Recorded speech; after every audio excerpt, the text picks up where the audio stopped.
Good morning, students.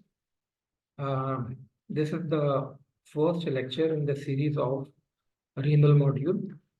And the first topic which I would like to discuss with you is the approach to patient with renal disease.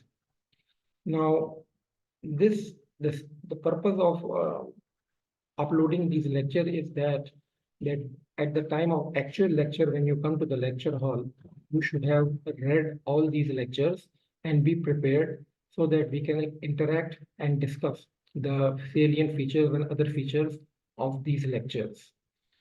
Now, remember one thing, that patients with renal disease can present in diverse ways. They can present with their lab reports, or they can present with non-specific symptoms. And to diagnose renal disease, it is essential that you should know the basic anatomy and physiology of the kidneys. So we will very briefly, I am sure that you people must be knowing the basic anatomy and physiology of the kidney, but we will just revise and go through it so that we can appreciate that how much kidney performs and what functions do kidney perform. Now, as far as the kidneys are concerned, they are remarkable organs. They are two in number. They are bean-shaped. In fact, sometimes beans are called kidney-shaped and kidneys are called bean-shaped. So you should very well know that what is the shape of the kidney. They are located in the lumbar region, and it is a retroperitoneal structure. Right kidney is slightly lower than the left kidney. The reason being that because of liver, the right kidney is pushed slightly downward. Now, the size of the kidney is very important. The adult kidney in Pakistani population is 9 to 11 centimeter. Now, you see, just by looking at the size of the kidney, there are many diseases you can diagnose just by looking at the size of the kidneys. So remember the size of the kidneys, 9 centimeter to 11 centimeter. Kidneys are usually not palpable, and the functional unit of kidney is nephron. We will discuss nephron in the next few slides. But remember this thing, there are 1 million nephron in each kidney. So there are 2 million nephron in both the kidneys.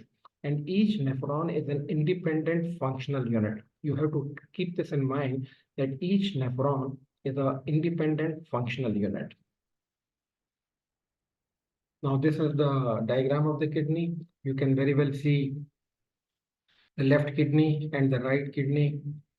Renal capsule in which the kidneys are located, placed, minor calyx, major calyx, pelvis, renal column, papilla, cortex, and renal pyramid, leading to the blood supply is renal artery, and the drainage is through renal vein.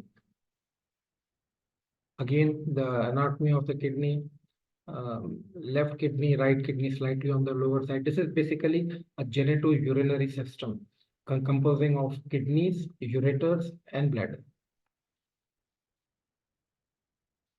Now, in this diagram, we have tried to show you the histopathology of the kidney in a longitudinal section. You can very well appreciate that individual the nephrons are being shown here.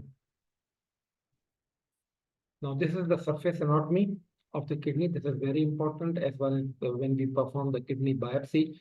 The kidneys are located just below the 12th rib, and in the central line, and below is the iliac crest. So in our days, when we used to do kidney biopsy, we used to mark the iliac crest, the 12th rib, and then we used to locate the kidneys. Now, this is the basic diagram of a nephron. You have to concentrate on this diagram. This is the glomerulus. Here, all the filtration takes place. The subdivision of renal artery, the renal arteriole from renal artery goes into the glomerulus and divides and subdivides and forms the glomerular capillaries. And the drainage is through efferent arteriole. Here, I would like you to concentrate that afferent arteriole, efferent arteriole, and it does not go directly into the branch of renal vein. Again, there is some branching of the efferent arteriole. It supplies the tubules of the kidney, loop of Henle, ascending convoluted tubule, loop of Henle, and descending convoluted tubule, distal tubule. So, and after supplying the various tubules, then it goes to the renal vein. Now, this is the dual supply. Afferent arteriole, efferent arteriole, then again supplying to different tubules and then connecting to the renal vein. There is a purpose of this dual supply.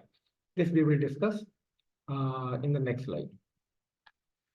Here, you can very well appreciate that there are things, once the glomerular filtrate is formed, that is, the filtration has taken place, it is not passed as urine.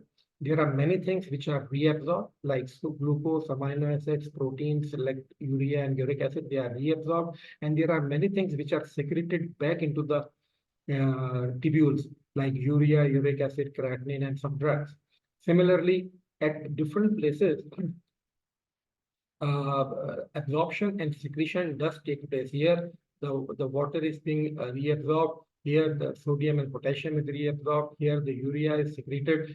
So, you see, basically, the blood supply which goes to the kidney after the glomerular filtration, again, the arterial supply, and the venous drainage plays a pivotal role in doing all this reabsorption and secretion.